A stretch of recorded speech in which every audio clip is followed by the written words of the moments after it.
Fox 61 News at 5 starts now. This man can't eat, he can't sleep, he can't talk, he can't breathe, he can't do anything at all but cry.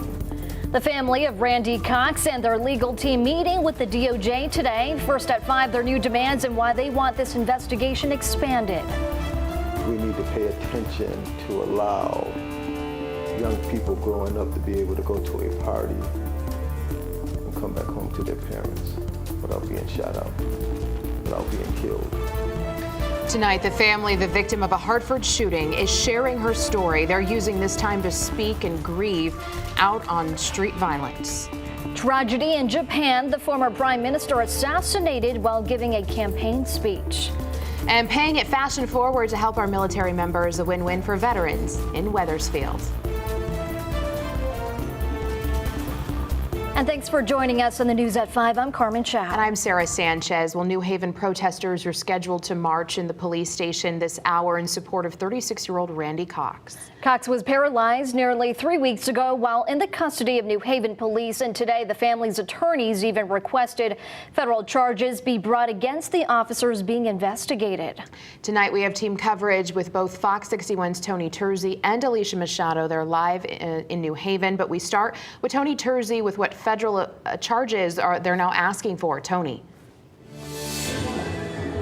Hey, good afternoon, everyone. Welcome to what is a lively scene that's going to turn into a march. We'll hear more from my colleague Alicia Machado on that in just a bit. But first, obviously, Randy Cox's family's hearts are still hurting very much because, quite frankly, he can't really communicate with them, and he cries when he tries to because it's so frustrating to him. But one of Randy's sisters told me today that her heart was warmed by something that happened on Wednesday. While Randy Cox's family remains furious with how he was handled after being rendered paralyzed in one of the New Haven police vans, they were appreciative that the mayor and new chief visited Randy in his hospital room Wednesday. Sometimes there's people that don't want to show up or they pretend, but they seemed serious. They, you could see the compassion on their face. And Cox's sister said she felt it was important that the mayor and chief saw Randy in person. Instead of, maybe seeing a picture or hearing stories from us, they got to see themselves trying to communicate with him. Chief Jacobson said yesterday it was very emotional seeing your brother in his state. Yep. And he promised. Looked like he was going to cry. He looked like he was going to cry. Today, the family and their legal team met with the U.S. Attorney for the District of Connecticut, demanding that federal civil rights charges be brought against the officers. Randy Cox is a national issue. All America is watching what New Haven is going to do in response to Randy Cox being paralyzed while in their care. And Cox's mother, who says she misses him running errands for her, asks everyone to kindly keep praying for a miracle. We still want people to call, text, and cards and things like that, but give him time to heal and understand. Right. We are here for him, and we are going to help him get himself together. Cox's mother, Randy's mother, said that she tells him all the time, you have to be positive. There's no time for negatives. That's good advice for us all. Now my colleague Alicia Machado joins us from the festivities across Dixwell Avenue here. There's a big rally followed by a march. Alicia, good evening. Good evening, Tony. Dozens and dozens of community members are here at Stetson Library preparing to march for justice in honor of Randy Cox.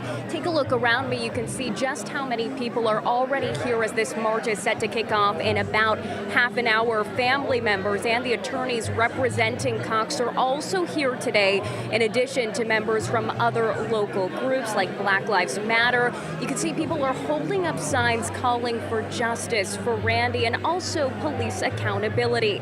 Now, Connecticut's NAACP is leading efforts here today. We spoke to the president, who shared with us their main message for today's march. Take a listen.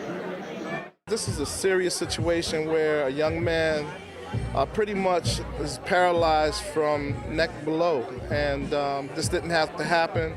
When he went into the van, he could talk and walk, and now he can't talk and walk. Now this march will kick off again in about half an hour, traveling about 2 miles over to New Haven Police Headquarters to push for change. We will continue to follow this and bring you a live look coming up on Fox 61 News at 5:30. Stick with us for that. For now, we're live in New Haven. Alicia Machado, Fox 61 News. All right, Alicia, thank you. New at 5, a 40-year-old man is in emergency surgery after being shot in Hartford. This morning around 6 a.m., Hartford police responded to the area of 227 Franklin Avenue. When they arrived, officers found a victim who was shot. He was transported to an area hospital. The shooting is currently under investigation. Multiple agencies respond to reports of an explosion at a building in West Hartford today. A worker at the building was injured while working on a piece of equipment around chemicals. No one else was injured, and the damage was limited just to the area around that workspace. The cause of the incident, though, is still under investigation. And following a vigil last night, the family of Hartford's 22nd homicide victim of 2022 is sharing more about her life and legacy. Meanwhile, police believe they are hot on the trail of a gunman. Fox 61's Matt Caron has this emotional story. Well, whenever a loved one dies, no matter the circumstances, we always want one thing: more time. But for the family of Jay LaHeaven, they're not only using this time to privately grieve, but to publicly speak out on street violence and about the young woman who touched their lives. I will let her pain motivate me to love harder, laugh harder, be happier, because those are things she brought to my life. While a family grieves, and I would tell her how grateful I am and how much I love her and how lucky I am to have her. a community calls for justice. We have families that are afraid to sit out on the porch. We have people that don't want to walk the streets anymore. And a police investigation remains open and active. We were caught in the crossfire. Jay LaHeaven, the unintended victim of a shooting at a house party here on Schultes Place in Hartford on July 4th. She was shot 3 times. They were running, trying to get out of harm's way. The 22-year-old, known for her radiant smile and passion for cooking, leaves a legacy that lives on through those who she loved, like her grandfather, Michael. Jayla would call you and say, "Granddad, I love you so." And it'd be so much. Hartford police tell Fox 61 they've made progress in the investigation. Video evidence is being reviewed, and several people have provided tips. They're getting close.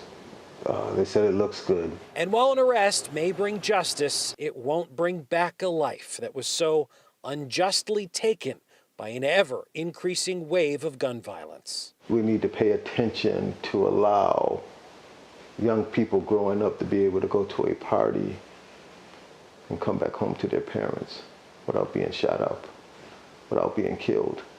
And Jayla leaves behind 2 sisters, a brother, her mother, her grandmother, and her grandfather. Services are being planned for sometime next week here at the Howard K. Funeral Home. Reporting in Hartford, Matt Caron, Fox 61 News. Terrible story. I know, really sad. Switching now gears to the weather watch. We're taking a live look right now. Temperatures out there warm, humid, heading into what we're been seeing is going to be a nice weekend. Yeah, this weekend is checking all of the boxes. Low humidity in place. Temperatures are warm, but not too hot. I mean, plenty of sunshine. I don't know. I mean, this is good because I know some fireworks were canceled. Oh, yeah? Last Saturday. So if towns want to do it again, they can. Absolutely. This weekend is good for pretty much anything. The only problem is that we need the rainfall, but we'll get that another time, hopefully.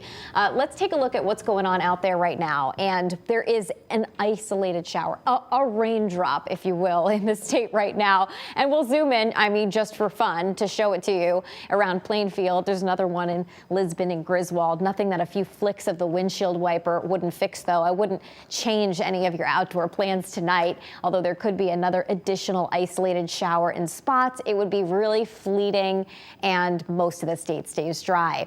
But what that shower chance is associated with is a cold front. And the cold front isn't going to bring colder weather, but it will bring that drop in the humidity. So the dew point tells us how much moisture there is in the air and directly correlates to how humid or comfortable it is outside. And you see that blue area up here to the north? That's the comfy stuff that's going to be pushing this humidity out of the way as we head through the course of the evening tonight. A degree shy of 90 right now in the Hartford area. And if you're looking for heat like that, I think we have some of it in store for next week. 83 the current temperature for the New Haven area, so it is warmer than yesterday here straight across the board. If you're planning on dining outside tonight, I mean, 2 thumbs up. Again, there's that shower chance, but it's so isolated, most of us wouldn't see one. It'll be quite warm inland with temperatures in the mid-80s and along the shoreline, upper 70s here as we're settling down for dinner. Heading through the evening tonight by 10 o'clock, temperatures are in the mid to upper 70s. Overnight lows will drop back into the 60s. Tomorrow, we're waking up with a comfortable air mass in place. Some clouds maybe to start off the day, but we'll break for more and more sunshine as the day progresses. Low 80s at 2 p.m. and we'll see high temperatures in the low to mid 80s as we head through the afternoon. We're going to talk about some heat in store for next week and the rest of your weekend forecast coming up. Thank you, Rachel. Well, the unexpected assassination of Japan's most powerful politician is sending shockwaves around the world. We do want to warn you, though, some of this may be disturbing to some viewers. Fox News correspondent Alex Hogan has more from London. It was a moment nobody could have predicted. Japan's most popular politician, former Prime Minister Shinzo Abe, was assassinated on Friday during a campaign event. The gunman firing 2 shots just minutes after Abe started his speech. He was airlifted to a hospital, but his heart had already stopped, and shortly after he was pronounced dead. It is absolutely unforgivable. A lone gunman was arrested at the scene. Police say he's a 41-year-old man who served in the Japanese Navy for 3 years, who said he wanted to kill Abe because of disagreements that were personal, not political. He used a crude double-barreled gun that appears to be homemade, with experts comparing it to a muzzle-loading weapon like a Civil War musket. It looks like a fairly simple, even slightly crude, smooth-bore, probably muzzle-loading weapon. The assassination immediately sending political shockwaves around the world. Abe was Japan's youngest and longest serving prime minister and only stepped down in 2020 because of a medical condition. Secretary of State Antony Blinken says the shooting was, quote, profoundly disturbing. And Abe's death is a big loss to Japan and the entire world. We really deeply mourn a loss for his family, a loss for his president, a loss for the people of Japan. Japanese officials say that parliamentary elections that were scheduled for Sunday will go on as planned. In London, Alex Hogan, Fox News. Governor Ned Lamont orders flags to remain lowered through Sunday evening in remembrance of the former prime minister. President Biden giving his condolences to the people of Japan after the former prime minister's assassination. I do not believe it's likely to have, but I don't know yet, likely to have any profound destabilizing impact on Japanese security or Japanese solidarity. Abe was campaigning for a member of his party when he was shot. The former prime minister was airlifted to a hospital but died from his wounds.